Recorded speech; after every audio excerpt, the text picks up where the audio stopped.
generous man of God, and I'm so excited what the Lord has prepared for him to say to all of us. Amen. Are we ready? Okay, come on, Brother Jem Mark. Amen.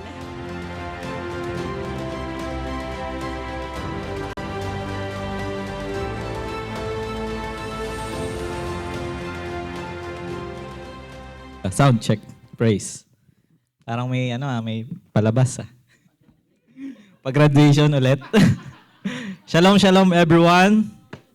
I'm so glad that you are here. Can you greet your neighbor? Maganda ka pa sa hapon na to. Mugwapo ka pa sa hapon na to. Hallelujah.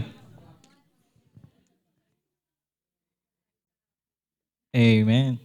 Kahit umuulan, nandyan yung mga kapatid na yan. Hallelujah. The Lord knows your heart. Amen. Are you excited? Amen. Parang galing sa ilong ha. Alright.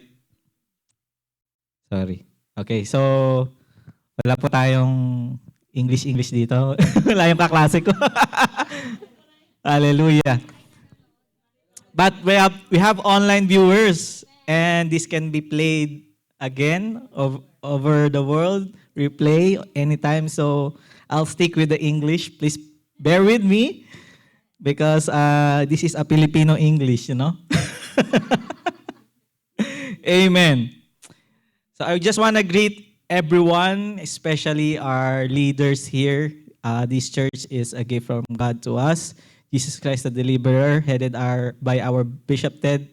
And our main church is located in Giginto, Bulacan. Sino pa yung taga Bulacan?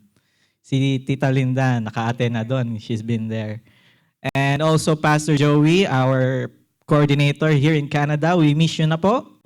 See you soon, Pastor Joey, Pastora Maricon, and the wife of Bishop Ted Lilibet.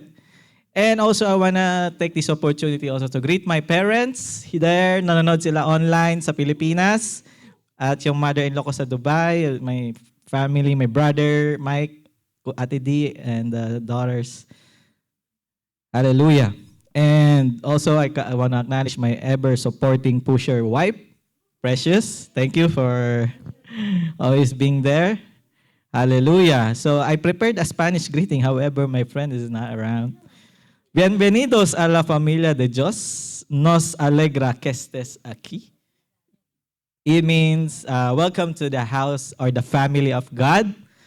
And we are glad that you are here. Ayan. And also I want to special mention sa inyong lahat who made it throughout the rain. Woohoo! Alam ni Lord yung mga excited kagabi pa lang talagang yung damit niya nakaplantsa na. Napaplantsa ba tayo dito?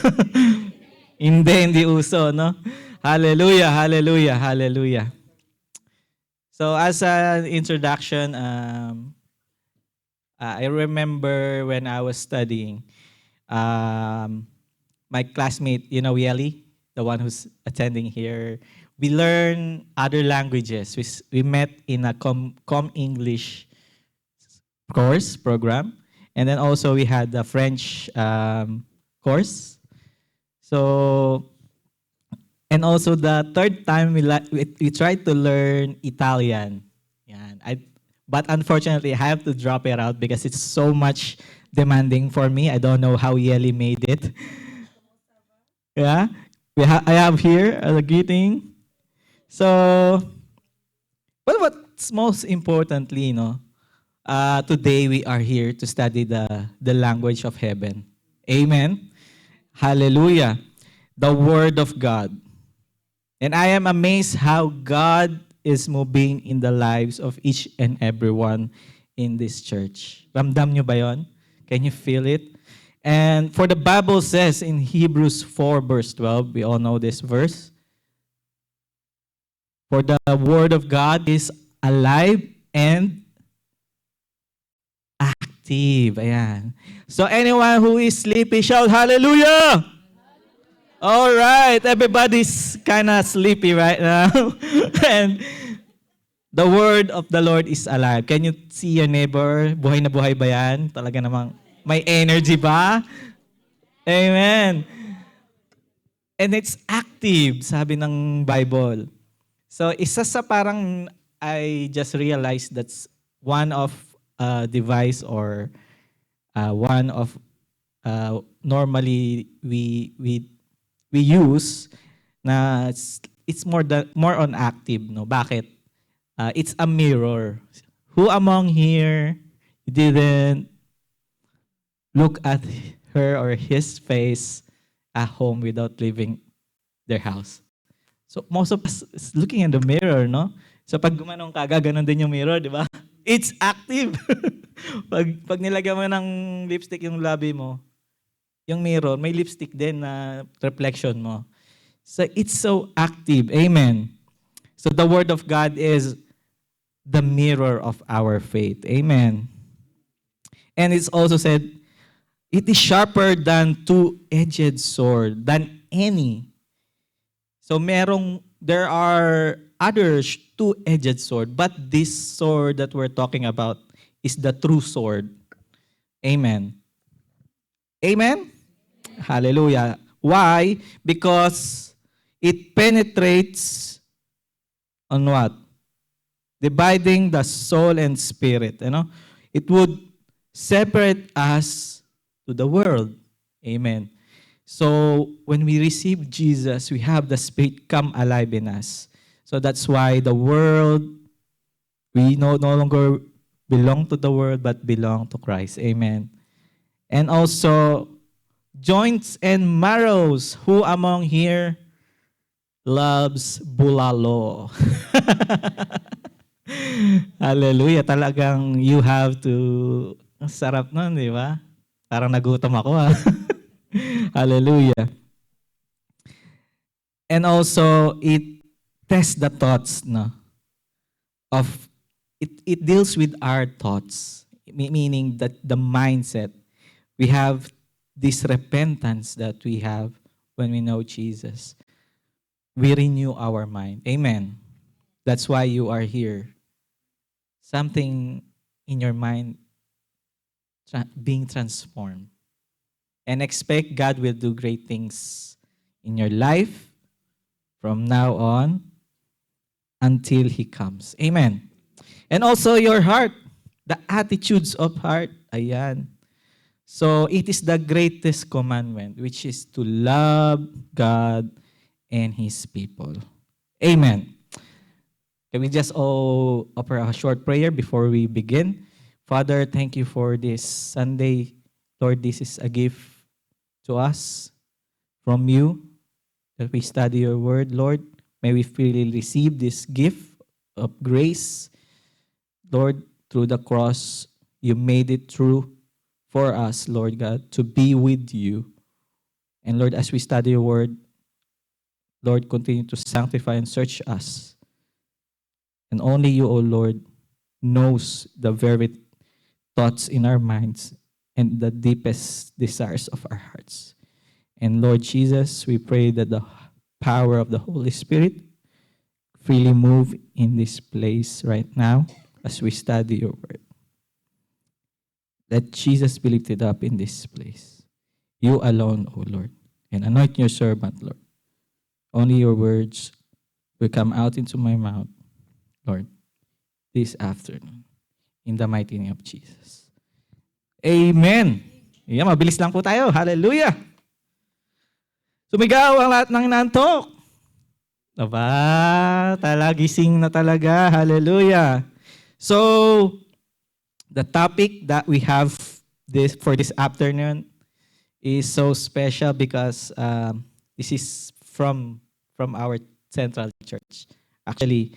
So, and I prayed that the Lord would give me His word that He wants us to learn and to be heard this afternoon.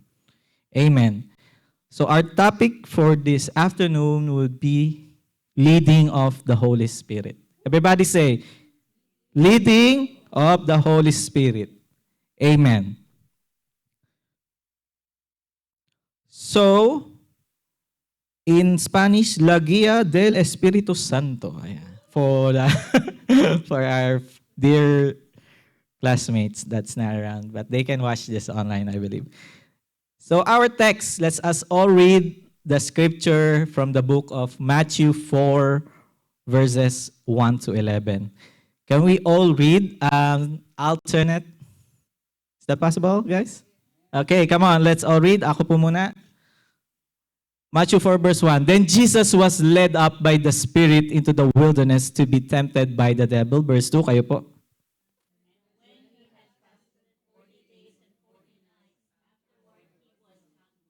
Verse 3, now when the tempter came to him, he said, if you are the Son of God, command that this stone become bread.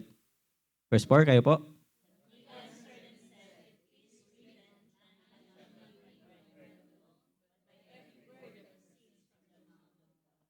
Then verse 5, that the devil took him up into the holy city, set him on the pinnacle of the temple. Verse 6, and said to him, if you are the Son of God, throw yourself down, for it is written, he shall give his angels charge over you, and in their hands they shall bear you up, lest you dash your foot against a stone. Verse 7, Jesus said to him, it is written again, you shall not tempt the Lord your God. Verse 8, again the devil took him up on an exceedingly high mountain, and showed him all the kingdoms of the world and their glory. verse 9, and he said to him, all these things I will give you if you will fall down and worship me. Then Jesus said to him, away with you, Satan, for it is written, you shall worship the Lord your God, and him only you shall serve. And verse 11, let's all read all together. 1, 2, go. Then the devil left him, and behold, angels came and ministered to him. May the Lord bless his word, our reading of his word today. Again, with this passage that we have read, I just want to give you some context and background. This passage describes the temptation of Jesus in the wilderness. Everybody say wilderness. After his baptism, Jesus is led by the Holy Spirit into the desert, where he fasts for 40 days and 40 nights. During this time, Satan tempts him how many times? 3 times. First, by challenging him to turn stones into bread. Second, by urging him to throw himself from the temple to test God's protection. And third, by offering him all the kingdoms of the world in exchange for worship. Are we following? Jesus resists each temptation by quoting the scripture, reaffirming his obedience to God. Ultimately, Satan departs and angels come to minister to Jesus. All right? And this passage highlights Jesus' spiritual strength, reliance on God's word, and his victory over temptation. So over the preaching or the sharing of the word this afternoon, we'll just gonna study how this works. How did Jesus overcome this temptation? Are you excited? Amen. Tell your neighbor you are more than conquerors. Conqueror. Amen. And I just want to give you some distinct events in between when this chapter that we are talking about. So first, before this Matthew 4, Jesus had his baptism. Sabi dito sa Matthew 3:13 to 17, Jesus goes to John the Baptist. Sino po nagbaptize kay Jesus? John the Baptist. At saan? Jordan River. Are we learning? Amen. Hallelujah. After his baptism, the heavens opened. Amen. And the Holy Spirit, like a dove, descends. And sabi dito, God declare. Sabi mo, God declare, this is my beloved Son in whom I am well pleased. Amen. I want you to take note of this word of God. This is my beloved Son on whom I will please. We have 2 voices that we're going to be hearing on this passage. So one is the voice of God, and the other is the tempter's voice, Satan. In Matthew 4 verse 8, which we're going to talk more on later. And now, after naman ito, after this passage. Jesus begins his ministry in Galilee in Matthew 4:12 to 17. After John Baptist has been imprisoned, Jesus moves to Galilee. Everybody say Galilee. Fulfilling Isaiah's prophecy, he begins preaching, saying, "Repent, for the kingdom of heaven is at hand." Amen. Another distinct event is calling of his first disciples. So in Matthew 4:18 to 22, Jesus calls who is the first disciples?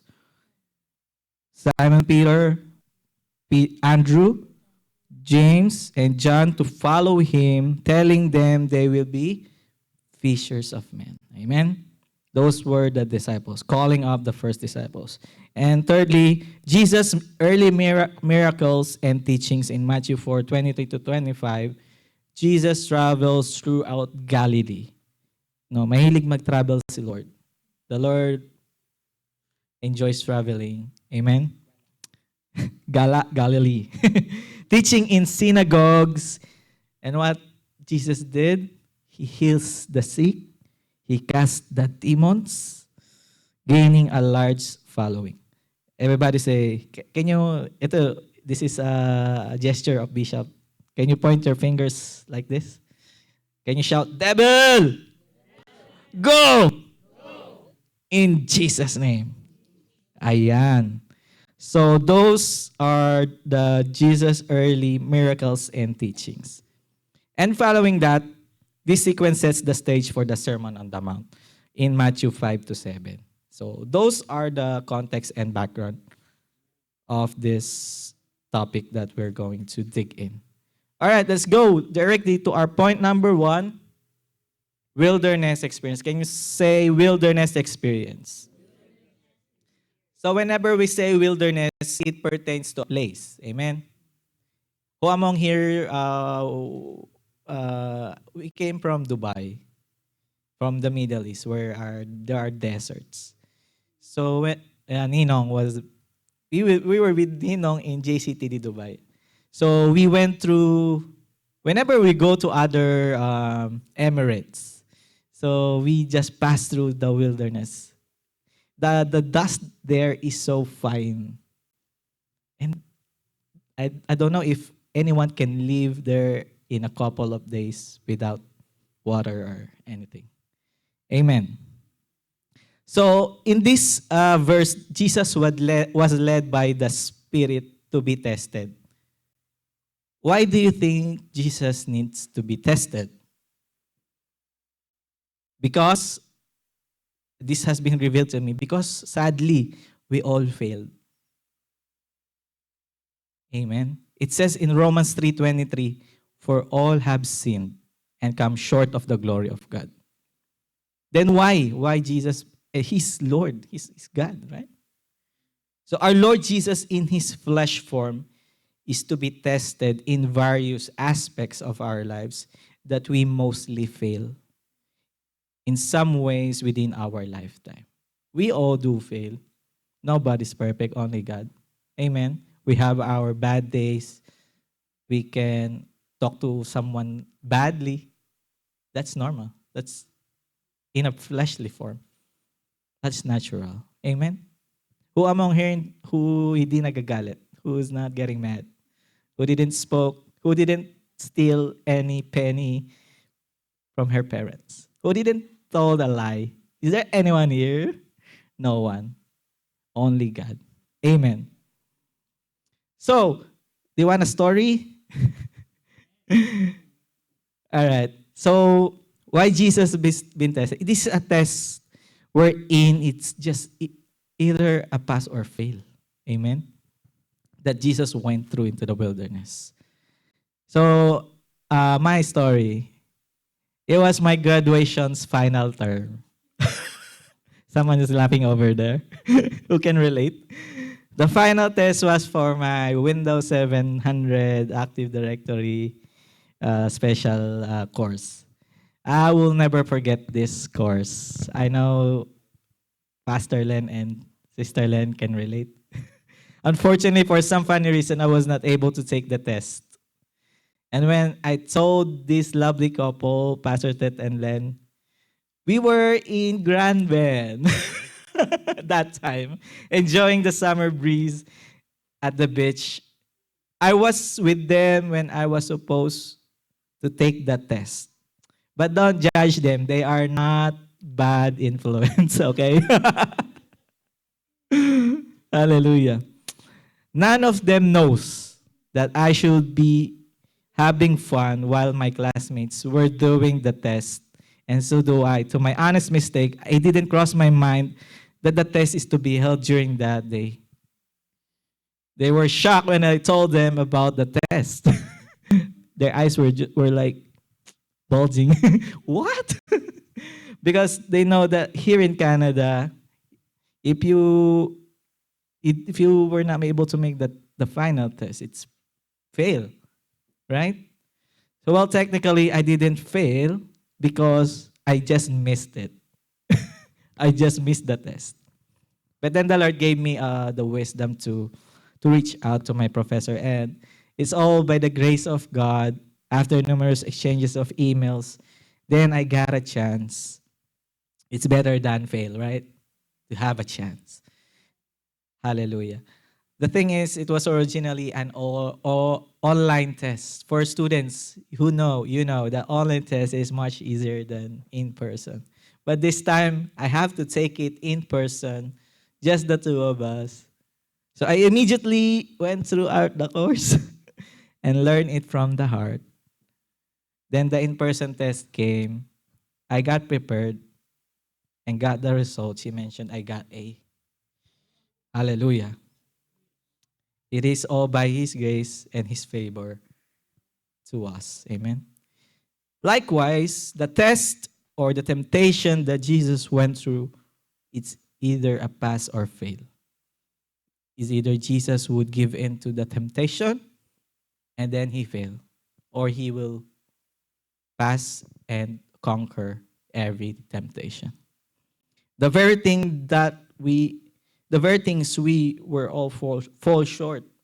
But by His grace, He endured and conquered the wilderness experience. Aren't you happy? Aren't you gonna give a clap offering to our Lord Jesus? He conquered the wilderness experience. Amen. For us. Hallelujah. Now, if we go to Old Testament, is the Israelites in the book of Deuteronomy, okay, 8:1-3. The Israelites were also led to the wilderness. Let's just read. 1, 2, go. Every commandment which I command you today, you must be careful to observe, that you may live and multiply, and go in and possess the land of which the Lord swore to your fathers. Verse 2, and you shall remember the Lord your God led you all the way these 40 years in the wilderness, to humble you and test you, to know what was in your heart, whether you would keep His commandments or not.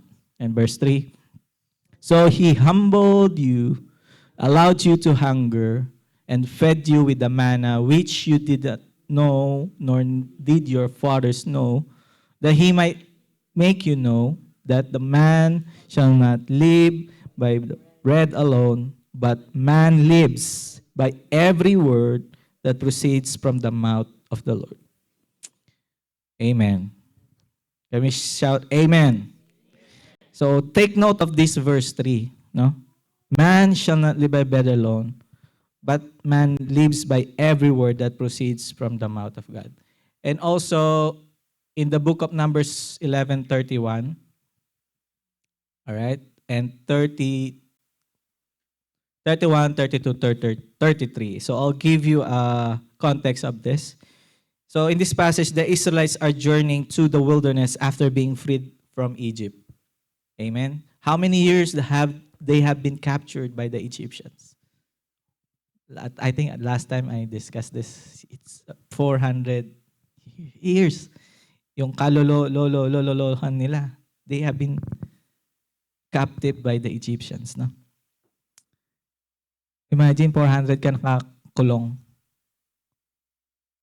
And then that day you've been set free. Amen. Grabe yun. Sabi mo, grabe yun. Tuloy natin. They begin to complain. Nag-complain pa nga. Pinalaya na nga. Pinag-complain pa. Their hardships and express dissatisfaction with the manna, bread from heaven, that God is providing from them. So sometimes the Lord already, has given us these blessings, but sometimes there's a discontentment. Amen. May we learn on this. They crave the food they ate in Egypt, especially the meat, and their grumbling reaches a peak. So yung mga reklamador daw ay kinakain ng lupa. Kung babasahin natin, no? Bumubuka yung lupa po, kaya sabi mo, huwag ka magreklamo, ha? Bawal ang reklamador dito. Mababait po yung mga nandito, eh. In Jesus' name. So what happened? In response to their complaints, God sent wind that brings quails. Ayan, basahin natin dito. Ayan. And the people stayed up all that day, all night, and all the next day, and gathered quail. He who gathered least gathered 10 homers, and they spread them out for themselves all around the camp. But while the meat was still between their teeth, before it was chewed, the wrath of the Lord was aroused against the people. And the Lord struck the people with a very great plague. Ayan. So alam niyo po ba yung manna? Have we known the manna? It comes from heaven. It's a miracle. A bread coming from heaven. So I'll just gonna go back. In response to the complaints, God sends, pinadala pati yung mga quails, which flies into the camp. The people gathered the quail. As they begin to eat, God's anger is kindled against them. He strikes them with severe plague, and many of the Israelites die. So, in a lesson, every grumbling we do after God has done His work on us, if we still grumble, it is supposed to death pala. Amen? You don't attend, you don't fellowship with your brothers and sisters. Maya-maya, parang wala na. Nadadry na yung spirit mo. So, mamaya. Hallelujah. Can you shout hallelujah? Ayan. This passage highlights God's provision in the face of people's ungratefulness and the consequence of their disobedience. Amen. So, why do we study this? Amen. So sabi dito, as we all know, we are all spiritual Israelites. Sabi mo katabi mo, you are spiritual Israelites. Yan. So this verse is just saying that the things which are impossible with God, with men, are possible with God. Yan. So this verse, Jesus is responding to his disciples' amazement after he teaches them about the difficulty of the rich to enter the kingdom of God. Because the rich cannot give up his possession, unfortunately. It's so hard for a rich. Who among here are rich and willing to give for the Lord? Amen! Hallelujah! Because we came here nothing. We just barely get out from our mother's womb without bracelets, without cell phones, and we will also leave this place carrying even none at all. Amen. But with God, all things are possible. Kaya ni Lord iligtas tayo. Amen. The disciples are concerned because in their view, it seems impossible for a rich person to be saved. Jesus reassures them that while it may be impossible for human, with God, all things are possible, highlighting God's ability to do the seemingly impossible. Likewise, amen, God can produce something out of nothing. Whatever you need in this very moment, God can produce something. Amen. Who among you believe of what God says. Amen. Kaya when someone asks you, how are you? Eto, parang, masakit na naman ang likod ko. No. You have to speak the word of the Lord. I am blessed through the grace of the Lord. It's by His grace that we can stand and we can eat whatever we want with tastiness. Amen? I like what Bishop always say. If God won't, if Tagalog, kung ayaw kang kunin ni Lord, patayo, pahiga ka niya kukunin. Ang sarap maglingkod kay Lord ng malakas ka, amen.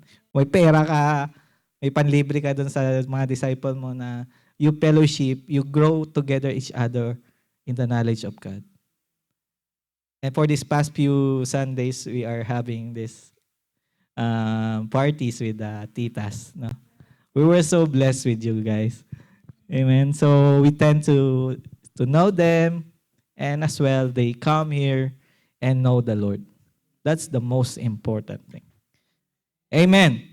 So going back, I said why we do learn why these Israelites went through this wilderness. Because we are all spiritual Israelites. It says in Galatians, it was not. It's not updated. So just take note, Galatians 3:29, and if you are Christ, then you are Abraham's seed and heirs according to the promise. Amen. See ditong mga lahi ni Abraham. Hallelujah. Abraham is blessed by God, I believe. So we are blessed. And the inheritance belongs to us. Amen.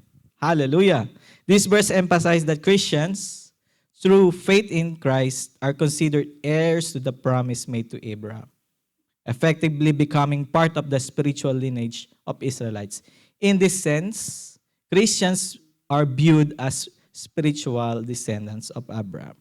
Now we know that hindi tayo lahing kuripot, hindi tayo lahing masasakitin. Amen. For the promises made to Abraham is also for us.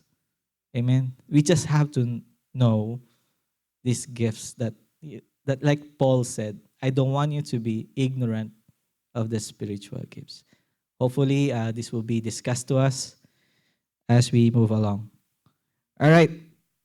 Now, we can learn here that whenever temptation is creeping into our hearts, which is resulting to grumbling, Lord, why like this? I'm already serving you. Why these things happening to me? And this, hindi pa natatapos yung isa. Meron na naman kasunod. We're just talking about reality here. But then, sabi kanina, you have to renew your mind. Pihitin nga ulit natin yung gilid natin. Yeah, lumuluwag minsan. Instead of doing this and this, you know what I mean. Let's continue to look the solution and don't focus on the problem. Jesus, our source. Our Jehovah Jireh, the provider. The sovereign God who knows you even the very number of your hair on a timely basis, because sometimes it just falls off and He still knows the number of your hair. That's how God wants to have this intimacy between you and Him. He's just waiting. Amen. He's always there. Never late, never soon. You just have to, Jesus cares for you, and even if you don't feel it, even you don't see it, just grumble like what happened to those Israelites who grumbled after all God did to them. And we all know that we're not exempted with this wilderness experience. Hindi tayo exempted dito. But we believe the Word of God the word of God. But he said, the things which are impossible with men are possible with God. Amen. We cannot be this kind of person, present our own selves when we go to heaven. There's a requirement. Amen. Whatever you do good, you help the poor, you don't sin, and then you sin because you're a liar, because everybody's sinners. We all fall short. And the only key to heaven is Jesus. Amen. Can we give a clap offering to our Lord? He gave us Jesus. Only believe and say no to grumbling. Amen. Hallelujah. Point number 2. Mabilis na po tayo. Ayan. Ilang minutes pa, Ninong? Ha? May 30 pa? Okay. Point 2. 15? Okay. Bilisan na po natin mga kapatid. Temptation of the devil. Let's read. Ayan. Actually, we have read this already. Then Jesus was led up by the Spirit in the wilderness and he passed it. Okay. Let's move on. Now, I just want you to be familiar with the voice.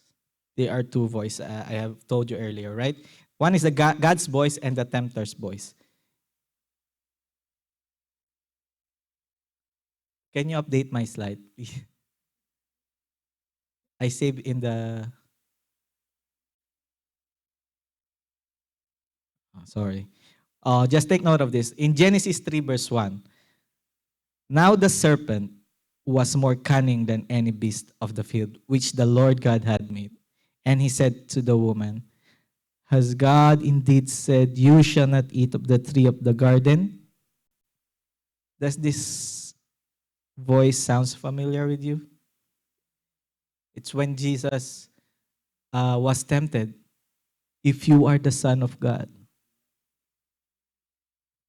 And remember, before this passage, God opened the heaven, the Holy Spirit went down like a dove, and God declares, this is my Son whom I am pleased. So don't get confused, amen, with these two voices. Amen? This is a red flag. We must know as a Christian. Amen? Now, with the temptation, naman, we have this reassuring verse. It's found in the book of 1 Corinthians 10:13.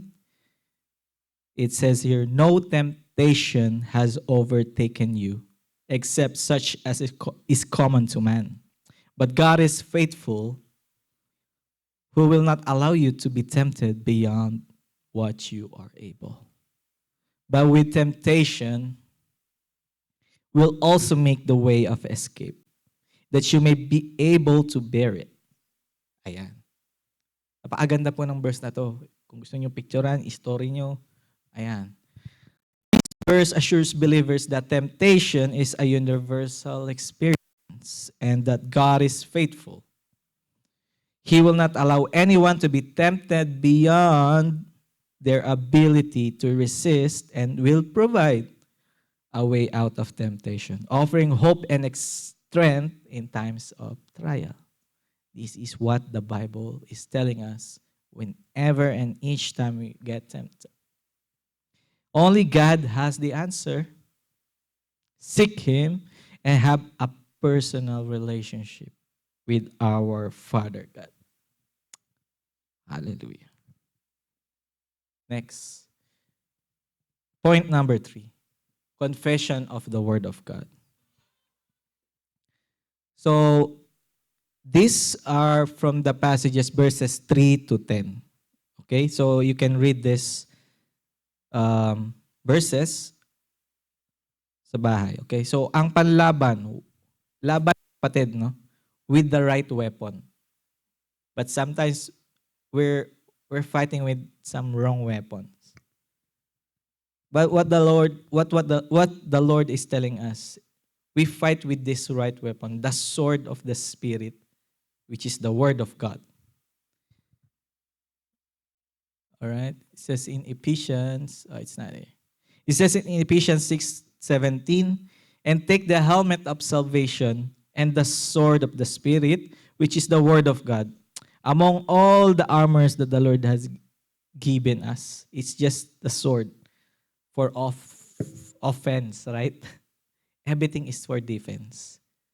This time, whenever the enemy will attack us, we just don't absorb the hits, but we fight. Amen. With the word of the Lord. Confess the word of the Lord each time we are tempted. Amen.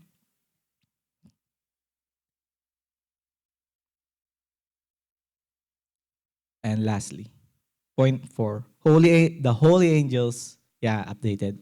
Holy angels will assist you.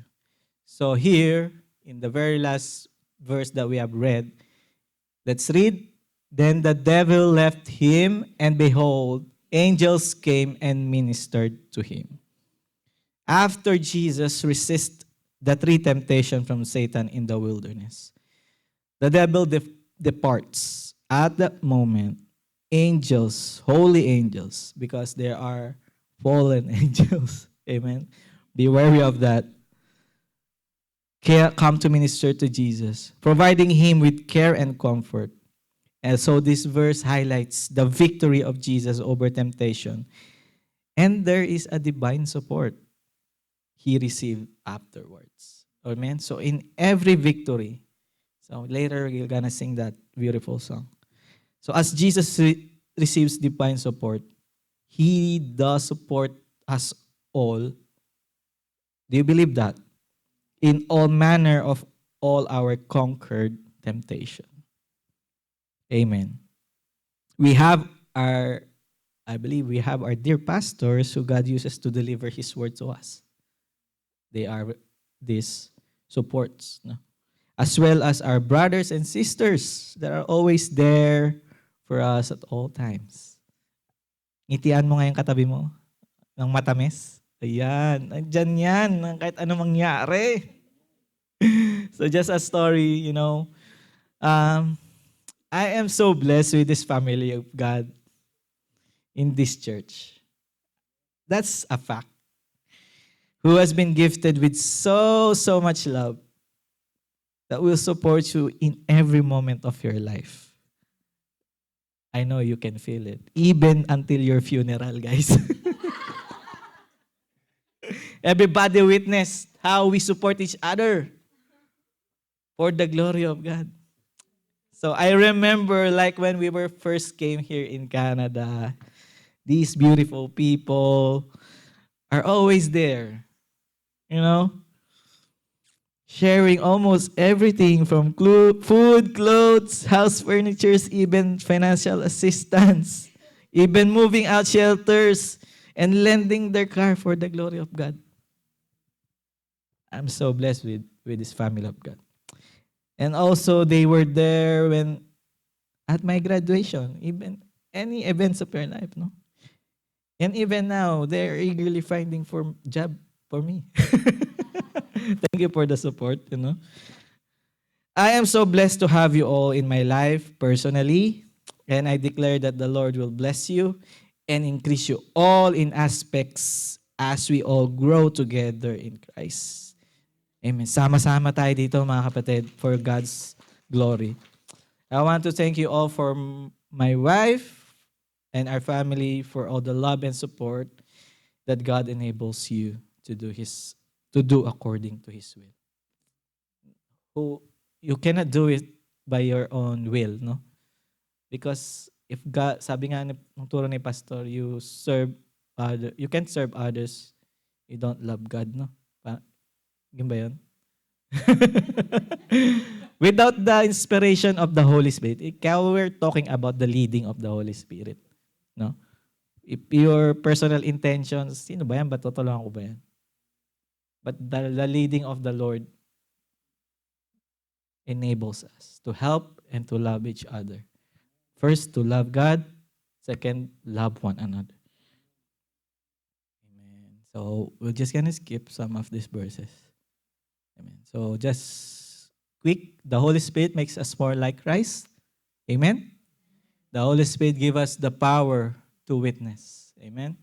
The Holy Spirit guide us into all truth because He is the Spirit of truth. The Holy Spirit convicts us of sin. Amen.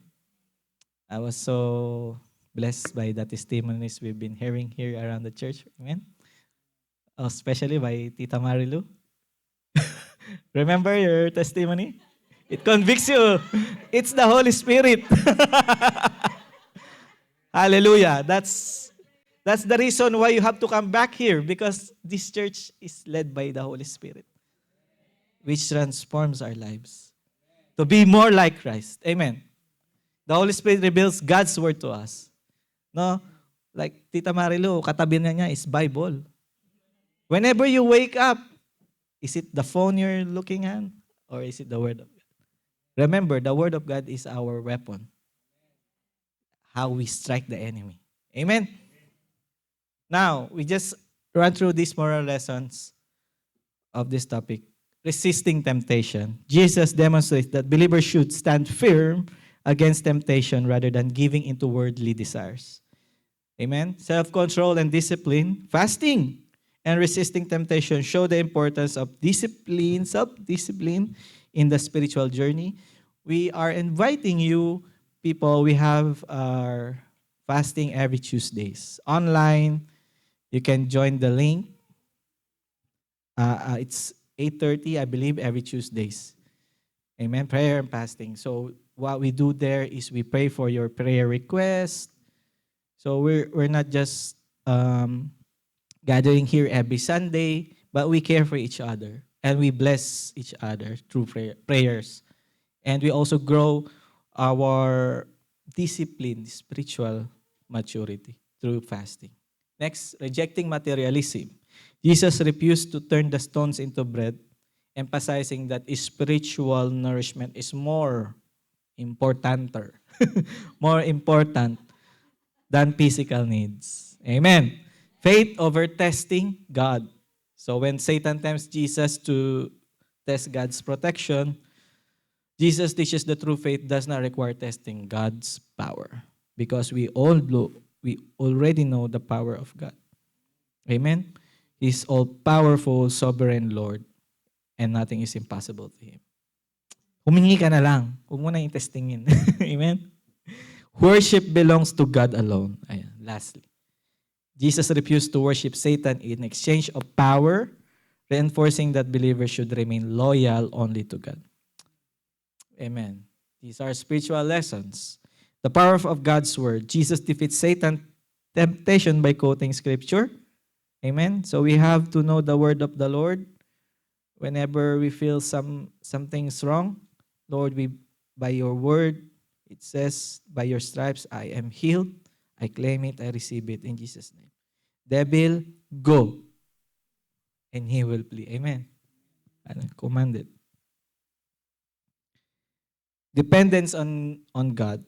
Man shall not live by bread alone teaches that spiritual fulfillment comes from God, not just physical needs. No, we depend not on our will, not on our own understanding, but in all our ways we acknowledge Him, and He will direct our path straight.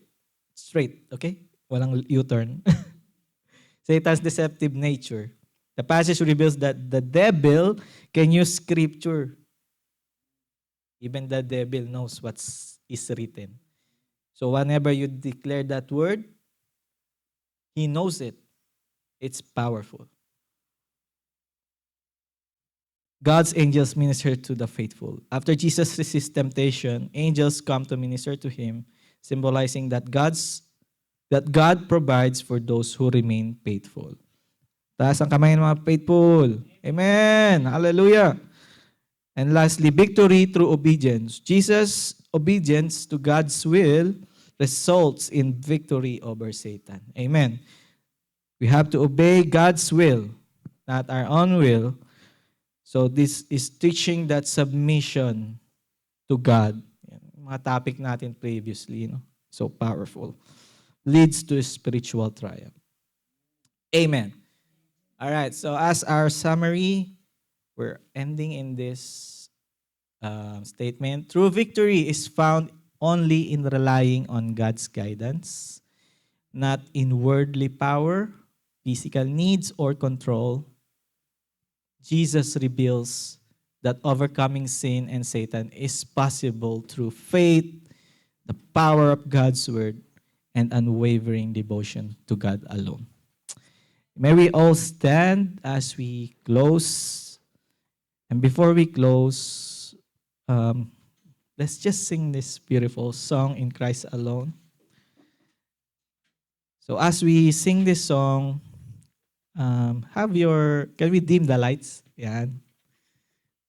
We'll have our reflection. It's between you and God. Nobody knows everything about you but God. Amen? So if we have the lyrics, let's sing this beautiful song that only in Christ, whom is been trusted, is been tested, and passed every aspects. Kung meron man tayong dedependahan, it's Christ alone. Amen. So I want you to please bow down your heads, close your eyes, talk to God.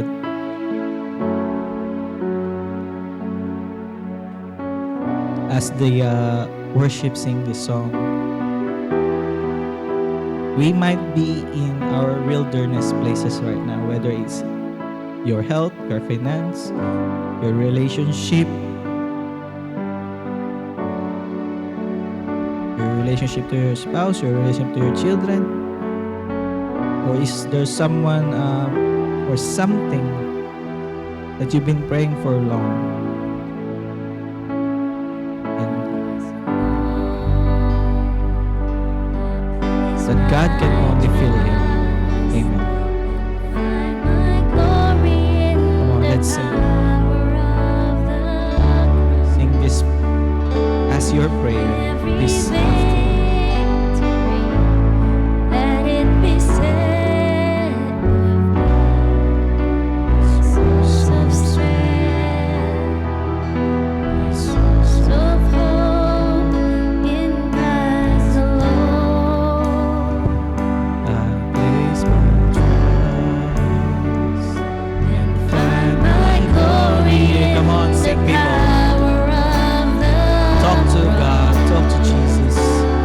Always there. He's not far. Let it be said of me, the source of strength. Come on, let's sing. Christ alone. In Christ alone, I place my trust and find my glory in the power of the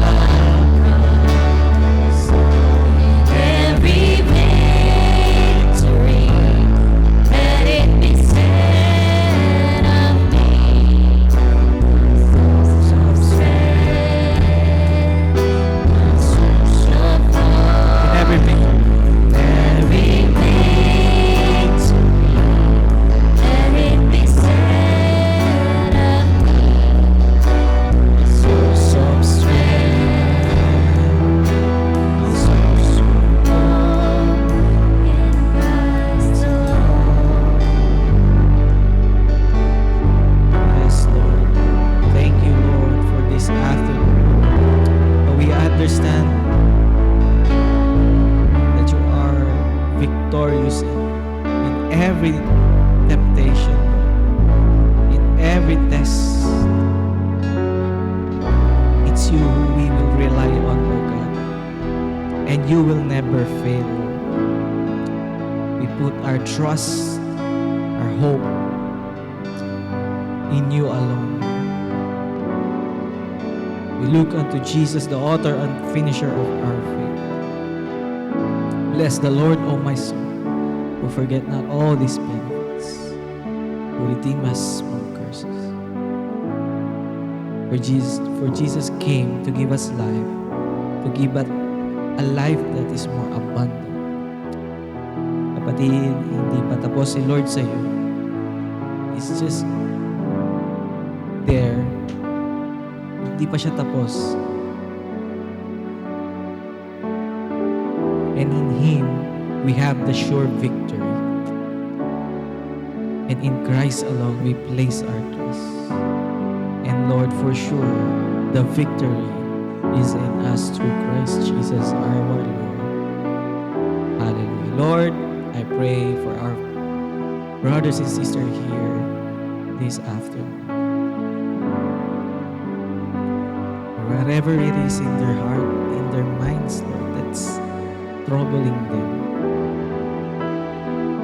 The word says, cast all your cares to the Lord, for He cares for you. For my burden is light. Hallelujah. Lord,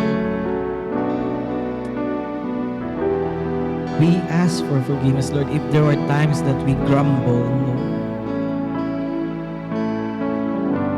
If we doubt you, Lord, we're sorry. Lord, you are faithful. If we confess our sins to you, you are faithful and just to forgive us, oh God. And Lord, like this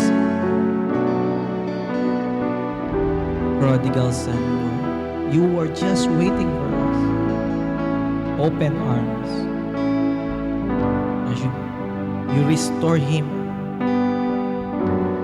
Lord, what really belongs to him? God is a great restorer. God can restore you.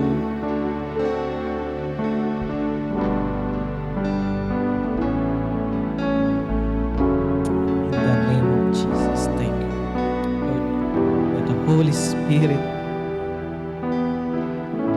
work in this afternoon, Jesus. Hallelujah. Lord, we pray, Lord, for those who are needing of healing, oh God. You came, Lord, to heal the sick, even raising the dead, oh God.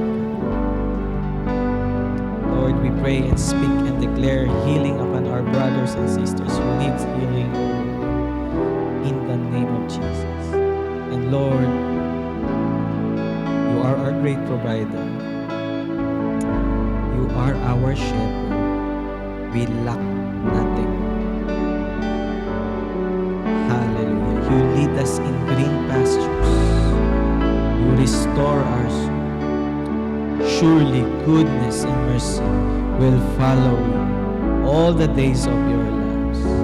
In the name of Jesus. And we, from now on, Lord, let the Holy Spirit lead us in all truth. And lead us, Lord, to know your word. Hallelujah. To confess, to declare the word for us. Hallelujah. Hallelujah. Hallelujah. Hallelujah. Come on, let's sing once again as a prayer. Praise the Lord. I place my trust. Find my glory in the power of the cross. Every victory, let it be said of me. My source of strength. You are our source of strength, Lord. Source of hope. My source of strength. In Christ alone,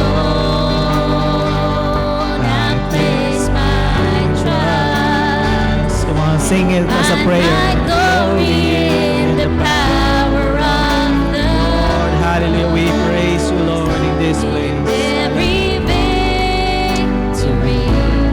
Let it be said of me, My source of strength.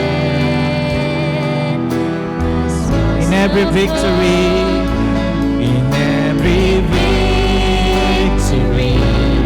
Let it be said of me. My source of strength. Come on, declare your source of strength. My source of strength. My source of strength. My source of strength. Declare it, my source of hope. Come on, let's sing. My source of strength. Shout it, Lord. Shout it, people. In Christ alone. In Christ alone. Shout, in Christ alone. Hallelujah. Let's give a clap offering to our true source, our true victory in Christ Jesus, led by the Holy Spirit. Thank you, Lord. And may the meditation of our hearts, the words of our mouths, be acceptable to you in thy sight, O Lord my God, our Savior. God bless everyone. And we may be all seated.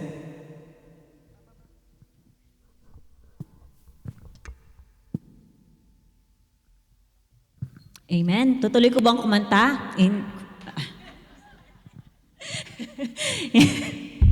Amen. Yan po ang aking asawa. Ay! Amen. So right now, sino pong na-bless sa word ni Lord? Amen. Amen. Right now, sino po ang gustong mag-share ng kanilang blessed testimony? We'll have two testimonies for today. Ay, naku, nag-uunahan na naman po sila. Amen. Nag-uunahan na naman po. Sige, ako na po yung isa. Amen.